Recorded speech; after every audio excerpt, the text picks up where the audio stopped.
Grammatical problem that has defeated Sanskrit scholars since the 15th century BC has finally been solved by an Indian PhD student at the University of Cambridge.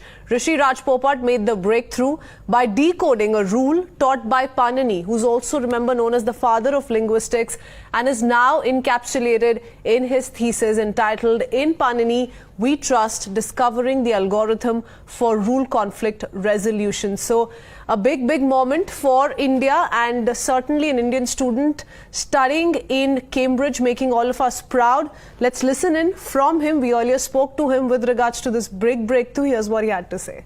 Rishi, thank you for taking out your time and speaking to us here on Times Now. First of all, many congratulations. But I want to begin by asking you, what is it that inspired you to take up this subject, a subject that's left many scholars perplexed for so many decades altogether? So thank you very much for your wishes, and thank you for having me. Well, I came to Panini by accident, actually. So I had studied Sanskrit in high school, and I went to this Navratri Pandal during the summer of my 12th class. And I met someone there, and they told me that there's this teacher who happened to live very close to where I did, who teaches Panini. So that's how I started going to the class. And when I was doing Panini, when I was studying his grammar with my teacher, I realized that there were very many parts of the technical functioning of the grammar that either she could not explain to me as clearly as I have liked, or sometimes she very honestly told me that she doesn't know the answer to that. So I started looking in the books to see if I can find a satisfactory solution to some of the problems that I thought existed. And surely enough, I couldn't. So I would say that is what brought me to think that if no one's found it yet, I suppose I should jump in and see if I can make any contributions. So it's your curiosity that perhaps led you to this big breakthrough. Rishi, simplify it for us. The Ashtadhyayi text by Panini consists of a series of rules for deriving new words from the root word. Now, what is the problem that many were facing for the longest time in really understanding this concept, and how is it that you cracked it? So one of the biggest challenges was actually over these 2,500 years is that a lot of people thought that there was no problem and things were good the way they were.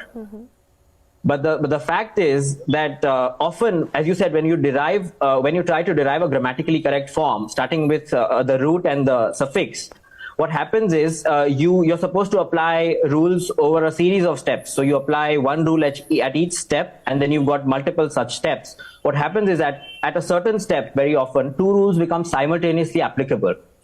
Now the question is, which of these two simultaneously applicable rules do you choose? Or put differently, there occurs a conflict between these two rules. And how do you resolve this rule conflict? So in his grammar, Panini has taught us just one rule, which helps us resolve this rule conflict. In other words, which helps us pick one of these two rules. But that one rule had been misinterpreted right from the time the first commentary on this grammar was written, all the way up to almost very recently, shall we say. And so, yeah. And now you're telling us that Panini's language machine may now be taught to computers as well for the first time. That's so big in itself, thanks to your efforts. So now that we've got a very simple algorithm which is teachable, we can use the algorithm to teach the grammar to the computer. That's correct. Until now, the challenge was that the so-called system that was being used to run the grammar was so complex that it was hardly understandable to humans, let alone humans being able to teach it to the computer. And that has changed now.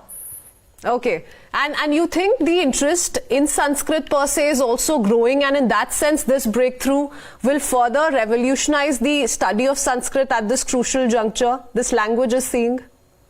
Well, I certainly do think that interest in Sanskrit is growing both in India and elsewhere. So, I mean, I'm not a fortune teller, but I do certainly hope that this discovery will inspire students